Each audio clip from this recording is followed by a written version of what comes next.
ETF index mutual funds నేర్చుకుని stock మార్కెట్లో రాణించాలనుకుంటున్నారా? వెంటనే ఈ నెంబర్కి కాల్ చేయండి.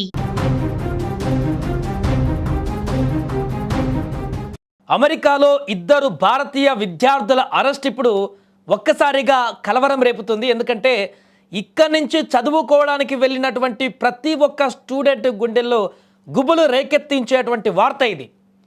ఎందుకంటే ఇక్కడి నుంచి అక్కడికి చదువుకోవడానికి వెళ్ళినటువంటి విద్యార్థులు ఎవరైతే ఉన్నారో అమెరికాకు వెళ్ళినటువంటి వారు ఇక్కడి నుంచి వారు చదవడం తప్ప ఇంకేదైనా చేసినా కూడా అరెస్టు తప్పదనేటువంటి సంకేతాలు దీంతో ఇచ్చినట్టుగా మారింది. నిజంగా ఇది యుఎస్లో చదువుతున్నటువంటి అక్కడ చదువుతూ పార్ట్ టైం జాబ్స్ చేస్తున్నటువంటి వారికి బిగ్ షాక్ అని చెప్పాలి.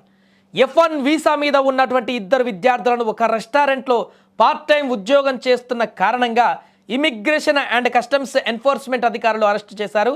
అయితే అమెరికాలో ఉన్నత చదువుల కోసం వెళ్ళిన భారతీయ విద్యార్థులకు తాజా పరిణామం ఒక షాక్గా మారింది.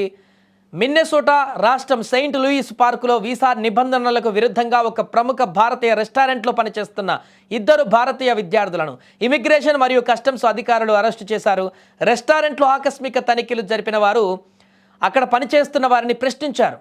అయితే అక్కడ పనిచేస్తున్న వారిలో స్టూడెంట్ వీసా మీద ఉన్నటువంటి ఇద్దరు విద్యార్థులు కనిపించడంతో వారు ఉండడంతో వారు ఆ పని చేస్తుండడంతో వారు F1 వీసా నిబంధనలను ఉల్లంఘించారని రెస్టారెంట్లో పార్ట్ టైం ఉద్యోగం చేస్తున్నారని అభియోగంతో అరెస్టు చేసేశారు వారిని అక్కడికక్కడనే. అనధికారికంగా రెస్టారెంట్లో పనిచేస్తున్న కారణంగా వారిని అరెస్టు చేసినట్లుగా అక్కడి అధికారులు చెబుతున్నారు. అయితే యుఎస్లో ట్రంప్ ప్రెసిడెంట్గా బాధ్యతలు చేపట్టిన తర్వాత భారతీయ విద్యార్థుల పైన వరుస అణచివేతలు కొనసాగుతున్నాయి. ఇగో దానికి ఇదే ఒక నిదర్శనంగా మారింది. ఇక ఈ ఘటనలతో అమెరికాలో ఉంటున్నటువంటి మరికొందరు భారతీయ విద్యార్థులు అలర్ట్ అయ్యారు. ఎందుకంటే చాలామంది భారతీయ విద్యార్థులు ఇక్కడి నుంచి వెళ్ళినటువంటి విద్యార్థులు చదువుకోవడానికి వెళ్ళినటువంటి విద్యార్థులు ప్రతి ఒక్కరు 100లో 90% మంది విద్యార్థులు ఖచ్చితంగా అక్కడ ఏదో ఒక పని చేసుకుంటారు. వారు చదువుకు అయ్యేటువంటి ఖర్చులు, అక్కడ ఉండడానికి రూమ్ రెంట్ కానీ ఏదైనా కానీ, ఎందుకంటే ఇక్కడ డబ్బుతో పోలిస్తే అక్కడ కరెన్సీ ఎక్కువ కాబట్టి అంత భారం మోయలేం కాబట్టి అక్కడ తినడానికి కనీస అవసరాలు తీర్చుకోవడానికి అక్కడ పార్ట్ టైం జాబ్ చేస్తుంటారు. అలాంటి 90% మంది భారతీయ విద్యార్థులకు ఇప్పుడు బిగ్ షాక్ అని చెప్పచ్చు. ఎప్పుడు ఏం జరుగుతుందో, ఎప్పుడు ఏ రెస్టారెంట్లో ఎవరు తనిఖీలు చేస్తారో, ఎక్కడ వారు పనిచేస్తున్న ఏరియాకి పోలీసులు వచ్చి అరెస్ట్ చేస్తారో తెలియనటువంటి భయాందోళన ఇప్పుడు నెలకొంది. భారతీయ విద్యార్థులను ఏ విధంగా డిపోర్ట్ చేయాలి అన్న దానిపైన ఎక్కువగా ఫోకస్ చేస్తున్న ట్రంప్ ప్రభుత్వం ఏ చిన్న అవకాశం దొరికినా విద్యార్థులపైన విరుచుకుపడుతున్నారు. ఇక తాజా పరిణామాల క్రమంలో విద్యార్థులు జాగ్రత్తలు తీసుకోవాలని నిపుణులు హెచ్చరిస్తున్నారు.